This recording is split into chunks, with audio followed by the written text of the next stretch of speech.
नमस्कार। होम आइसोलेसनमा बसिरहनु भएको बेला कसरी आफ्नो रेस्पिरेटरी रेट यानी श्वास दर गर्न सकिन्छ भनेर यो भिडियो लिएर आएका छौं। रेस्पिरेटरी रेट भनेको 1 मिनेटमा आफूले कतिपल्ट सास फेरिन्छ भन्नुको गिन्ती हो।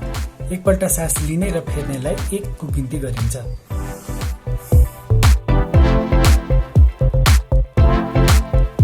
लाई 1 भनिन्छ। यो गिन्ती गर्नको लागि आफू बसेकै ठाउँमा गिन्ती गर्न सकिन्छ र कुनै पनि एउटा सेकेन्ड्स भएको घडी अथवा आफ्नै फोनमा भएको स्टपवाचको प्रयोग गर्न सकिन्छ। र तपाईलाई गन्न गाह्रो भयो भने आफ्नो हत्केलालाई आफ्नो पेटमा राखेर कतिपल्ट सास फेर्दैछु भनेर गन्न सक्नुहुन्छ। यसको लागि केही ध्यान पुर्याउने कुराहरू भनेको हामी 5 देखि 10 मिनेटसम्म यो गिन्ती गर्नुभन्दा अगाडि आराम गरेको हुनुपर्छ र कुनै पनि गरुङको कुरा उचालेको अथवा भर्याङहरू चढेर आएको हुँदैन।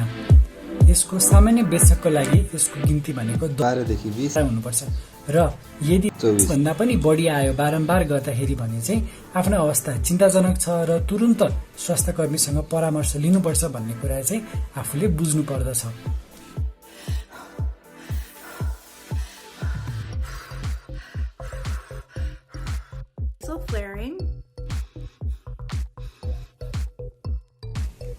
हामीले यो दिनको 2 पटकसम्म गिन्ती गर्दा हुन्छ होम आइसोलेसनमा बस्दाखेरि र कहिलेकाहीँ आफूलाई ज्वरो आएको बेला र आफू एकदमै डराएको बेला यसको गिन्ती माथि पनि हुन सक्छ। धन्यवाद।